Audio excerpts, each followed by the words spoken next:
Thank you for allowing me to come back to the podium. It's been a pretty busy and, quite frankly, historical 2 months since I was here last. As you know, a lot has changed in Europe, particularly in our east. The security environment has changed and has forced us, along with NATO, to reevaluate relationships, and specifically our relationship with Russia. The upside is that it also gave us an opportunity to reaffirm to each other in the alliance our steadfast commitment to mutual defense. As I stated the last time I was here, it is indeed a momentous time in Europe.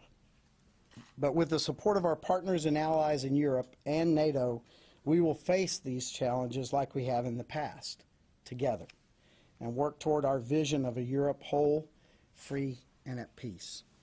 Over the last 70 years, from the Cold War to recent operations in Kosovo and Libya, the U.S. and NATO adapted and overcame huge obstacles and challenges on our path to these successes. In the process, we individually and collectively became stronger. And collectively with our allies and partners, we will blunt and counter any aggression or threat directed at our alliance. The public can be assured that with their support, we will continue to succeed. As many of you know, I spoke at the Atlantic Council yesterday about how NATO is going to change, as endorsed at our Wales Summit. If you ask me, I'll be glad to go over those high points and discuss anything you want to discuss. Europe, despite the great work of our predecessors over the last 70 years, has become a region under tension. Russia has forcefully changed borders of several countries by violating their territorial sovereignty. Russia has illegally annexed a part of one of them, something we will never acknowledge. Russia has also used asymmetric hybrid warfare to further illicit transgressions, which is a danger to their neighbors and the safety and security of Europe. Further, Russian claims and propaganda-like spread of false regional names that no longer exist and have no legal standing nor international recognition endanger not only the state that they affect, but people who live with them, or in them, excuse me. Additionally, Europe faces, with the United States, the prospect of foreign fighters bringing their distorted worldview and terrorist skills back to their native countries. The U.S., as the President has stated, will take active measures with coalition partners to prevent any scenario like that from playing out. U.S. European Command and nations in my AOR will play a significant role in these coalition and U.S. efforts to rid the world of this threat and the scourge of ISIL. So that's all I have for an opening statement, and I'm ready for your questions. General Courtney Hubie from NBC News. Can you give us an update on how many Russian troops you still see arrayed along the border with Ukraine, how many you believe are in Ukraine, and then your assessment of this almost week and a half old ceasefire. Is it holding? Is it tenuous? Right. So, as you know, numbers are a hard thing to do. I would rather not pin down numbers. I will paint a picture for you, which is that from a peak of well over 10 battalion task groups inside of Ukraine, I believe we're now down to elements of probably 4 battalion task groups inside Ukraine. The Russians have been removing forces to the east of the Ukrainian border back into Russia, but make no mistake, those forces are close enough to be quickly brought back to bear if required. They have not left the area that would allow them to be either a coercive force or a force used for actual combat if required. Inside of Ukraine, we see forces that now are arrayed, I think, with 2 purposes. One purpose is to keep the flow of support and supply to the separatist forces and the Russian forces in the Luhansk and Donetsk area wide open. So those avenues of support will remain wide open, and I think that the Russian forces are arrayed to ensure that. Secondarily, I think we see Russian forces arrayed to bring great pressure on Mariupol. Currently there is a large force that threatens Mariupol. I think it has one of 2 possibilities for use. It can sit there and be a coercive force to ensure that the negotiations for peace fall out along the lines that Russia wants them to fall out, or it could also be used to take Mariupol if it was there. But these forces are arrayed to allow them to do either. So I think it's important to say that, yes, some of the force structure has come down. No, none of it has departed. It is all still available. And the forces that remain inside of Ukraine are arrayed to set conditions to completely support the long-term effort of the separatists in the east, and to either coerce or force the hand in Mariupol. And ceasefire too? I'm sorry, yes, ceasefire. So I think the word you use is probably a good one. It's tenuous. We see fighting still erupting. We see the separatists firing on positions, and I think the good news in the larger construct, it is much more calm than before, but clearly there are pockets of separatists that may have a different agenda. Joe. Sir, Joe Tabit with Middle East Broadcasting Network's Al Hurra. I would like to ask you, you mentioned in your opening statement the threat of ISIL foreign fighters. As you may know, one of ISIL terrorists attacked the Jewish Museum in Brussels last May. What could NATO do to face that threat first? And secondly, how do you see Turkey's role in facing or countering ISIL? So to your first question, the example that you just brought up is the one that I use many times when I discuss this. The nations of NATO, including our own nation, have been focused on and thinking about these foreign fighters from our nations and when they might return and what they might do when they return. And largely, we were sort of thinking in stovepipes. You know, we've got X number of foreign fighters, and when they return, they could be a problem. And I think some of our NATO nations thought along the same way. We've got a certain number. When they come home, they're a problem. That specific example was a wake-up call, I think, because that foreign fighter returned to his home country, committed the act, and then quickly went across a border into another NATO nation. The freedom of movement in the Schengen zone is a beautiful thing for a lot of reasons, but it completely allowed this particular individual to move into another nation. So what did that do is the nations then understood that they have to worry about more than their own foreign fighters. If a foreign fighter returns to a neighboring nation and then commits an act or plans, it's easy for them to get across borders into neighboring nations. So our NATO nations, I think, saw that this foreign fighter problem was bigger than just the few that they may see forward. So NATO has agreed to work on this together. It's already working, sharing of information and other things that we can do to enable each other to better understand, characterize, and fight this. These efforts are already ongoing.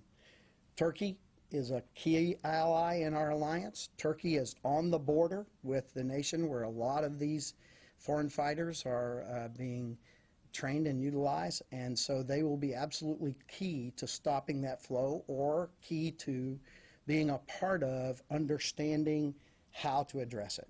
And we see great cooperation from Turkey in this respect.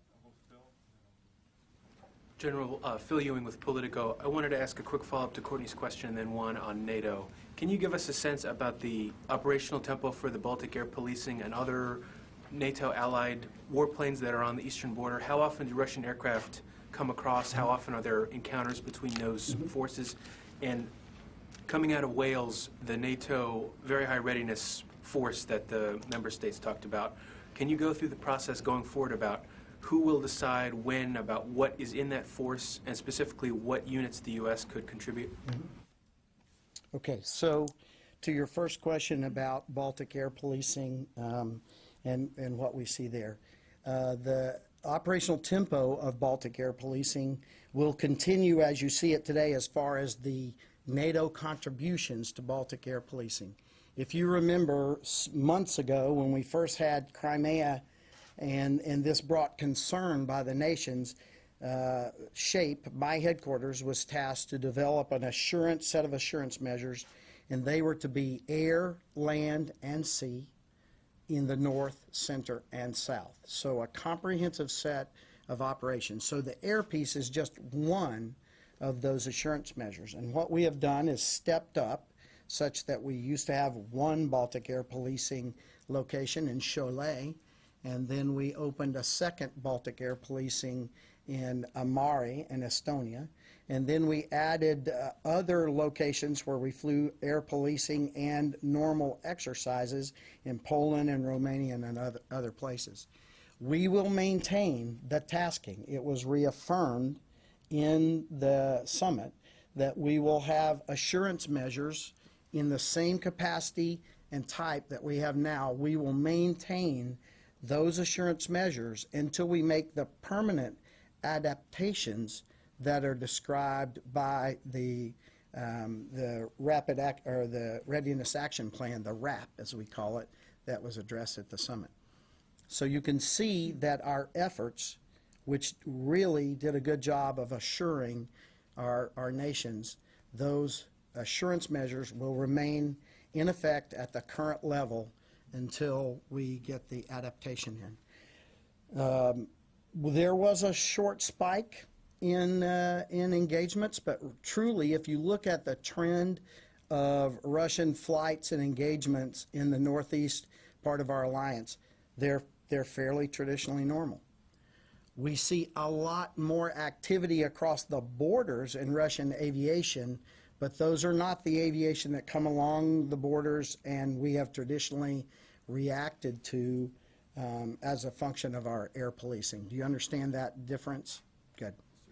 Your second question was about who is going to develop the very high readiness piece. So when ACO, Allied Command Operations, or SHAPE, began the paper, which eventually became the RAP, we had thoughts about how this would work in general. And our idea was to get to the summit and get the decisions that we needed to make those three adaptations, which you've heard me call as the three-legged stool. One of those legs is that very high readiness force. And we described it more in purpose and function than in detail to the summit, and the summit completely endorsed and embraced it. So now we start the process that will put the detail on the bones. We have written a second paper, which we will deliver to the MCCS, the Chiefs of Defense, next week, which will advance the ball in understanding what the nations believe that force should look like. And we'll have a robust discussion at that meeting about how this force looks in the future. We have agreed to and a clear understanding of what it needs to be able to do, and how we affect that now will be the details that we'll work out over the next couple of months. Important to remember that I just said our current assurance measures, which has forward presence in them, will remain in effect until we get to the permanent adaptation of RAP. So we have both an assurance and a deterrent force forward that will remain in place until we effect the change. Justin and Paul. Thanks, General Justin Fishel with Fox News. Today, General Dempsey made some headlines when he talked about the possibility of actually putting U.S. combat troops in a combat role on the ground in Iraq to assist Iraqi security forces and possibly the Peshmerga. I'm wondering if you've gotten any similar commitments or the possibility of such commitments from any NATO allies to actually put their own combat troops on the ground in Iraq. So as to what the chairman said, I would refer you to the chairman to get definition from him on what he said and intended. What I will report is, I think you're already aware of. At the summit, a group of NATO nations, not NATO, but a coalition of willing NATO nations, met and discussed commitments on a way forward in western Iraq and to some degree what might happen in eastern Syria. Because those deliberations and announcements are not firm and finalized yet, I would refer you individually to the nations to ask them what they're committed to. General, hi, I'm Paul Schenkman with U.S. News and World Report. I wanted to follow up on something you said yesterday at the Atlantic Council about Russia's role. You said, I don't think we can ever arrive at a Europe whole, free, and at peace without Russia as a partner. Would you expand, please, on why that's so important?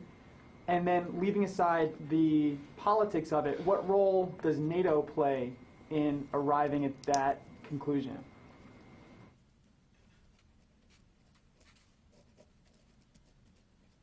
So, yes, I did make this statement yesterday, and let me just expound on what that means. I think it's fairly easy to understand that for us to prosper together in the European landmass, that is going to need the cooperation, accommodation, however you want to describe it, of Russia. The Russian energy part of the equation, transportation part of the equation, manufacturing relationships, agricultural relationships. If we're ever going to get to a Europe that we described, whole, free, and at peace, and a prosperous Europe, we're going to need to be able to work with Russia in those relationships. We have been trying for many years, 12 to 14 years, to develop a partnership with Russia. Clearly, the actions of the last 4 or 5 months are not the actions of a partner. So now we have to redefine that. We have to approach how we will go forward. And you see NATO and other nations taking those actions which set the conditions for how we need to be able to relate in the short term.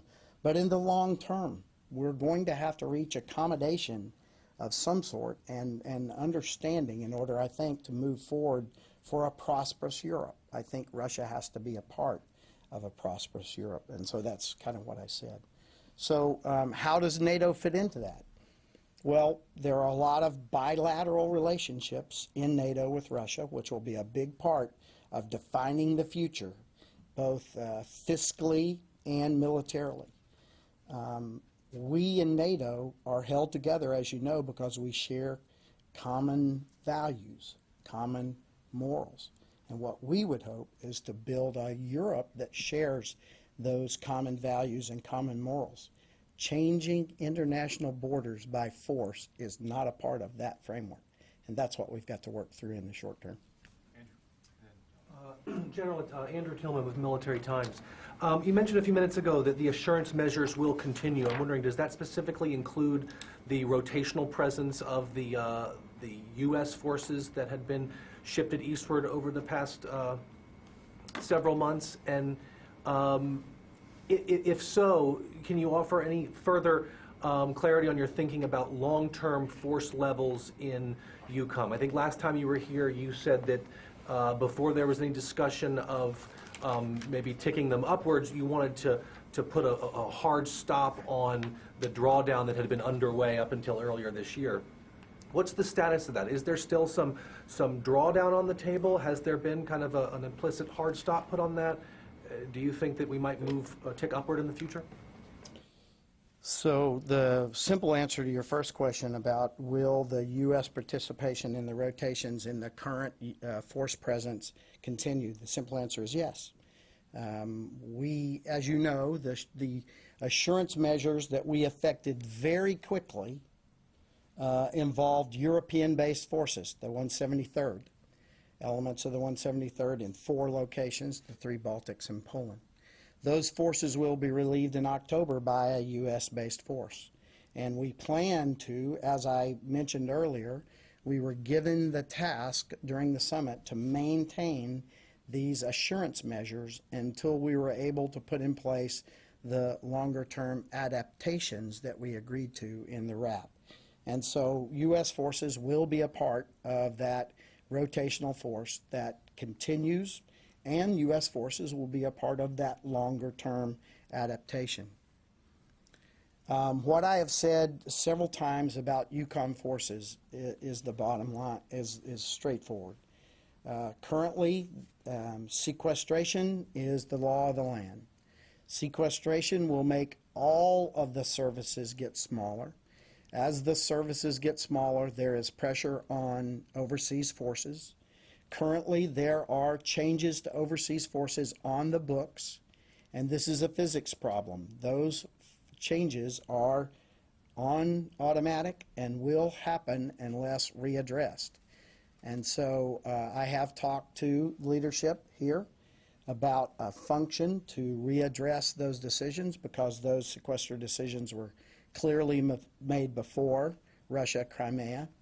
And so I see this building now moving towards a review of those decisions.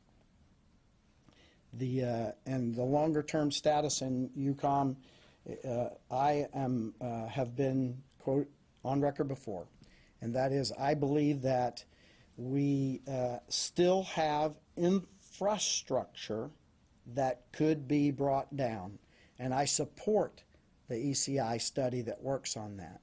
And I have made my inputs, and I think that they have been well heard. I do not support any further force structure cuts, and that's why I've asked for a review of those cuts which are on the books and automatic, should we not take action to correct the effects of sequester. Yeah, thank you. Sebastian Springer with Inside Defense.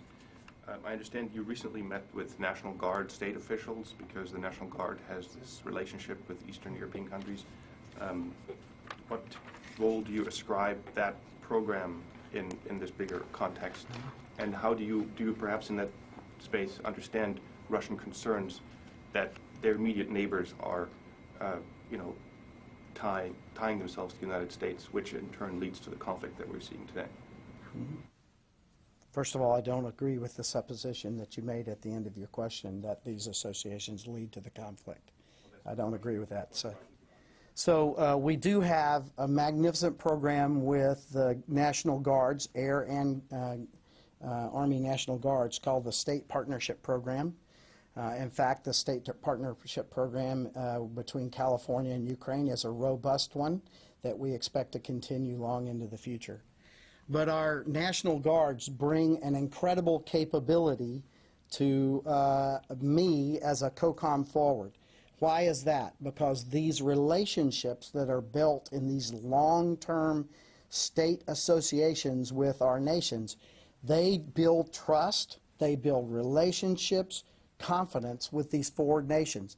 We have young officers growing up in the state of California who are growing up with young officers in Ukraine.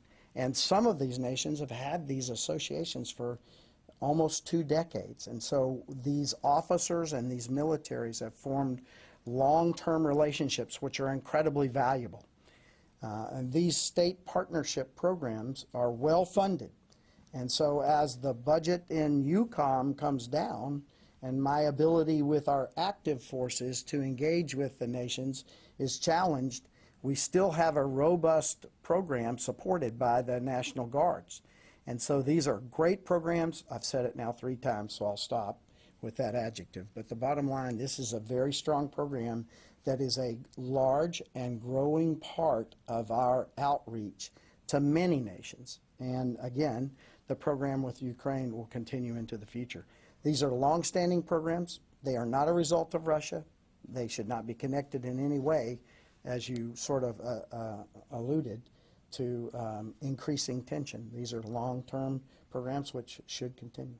Last question to John, please. Hi, General. John Harper with Stars and Stripes. You mentioned that you were opposed to further force level cuts in Europe. Have you requested additional forces? Are you looking to beef that up, or are you just trying to freeze the force cuts? And also, with regard to ISIL, last week President Obama said that the U.S. military is preparing to go after targets in Syria. And I was wondering if any additional assets have been moved to Incirlik in Turkey in terms of ISR or strike aircraft to prepare for that kind of operation.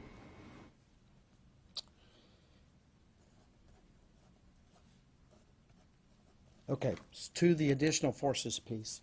I'm a realist. We are in an age where our budgets are going down, not up. I do not expect and would not spend a lot of energy asking for force structure to move back to Europe. I don't think it's realistic to expect. I am very emphatic that we should cease further decrease of forces in Europe.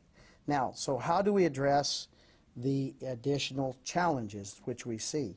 And that is through rotational forces. And the Army's program of regionally aligned forces, the ability of the National Guards to rotate, as we mentioned just before, when the 173rd comes out of this current assurance measures work, a stateside unit will replace them. I think that rotational presence will add the capacities that we need to address the increased challenge. So the recipe that I see for the future is that we should cease reductions in Europe, and then through rotational forces add capacity and capability as we need to address challenges. Quite frankly, the forces that are forward in Europe now are working at full speed as a part of their normal rotations into Afghan and other requirements, and their normal taskings as a part of the global force management scheme. And what we're going to add on top of that now is a requirement to support the RAP and how we would do that. And so I think that calls for rotational forces and their utility. And I believe that Ray Odiano and our Army staff has a great plan for the land plan, and we're working through the others now. I think it's completely doable to raise that requirement, or to meet that increased requirement through rotational forces. So thank you all for being here. To Incirlik and Turkey. So I'm not going to discuss operational details in support of any actions that are going on in Iraq and western or eastern Syria. I think it's inappropriate. Thank you.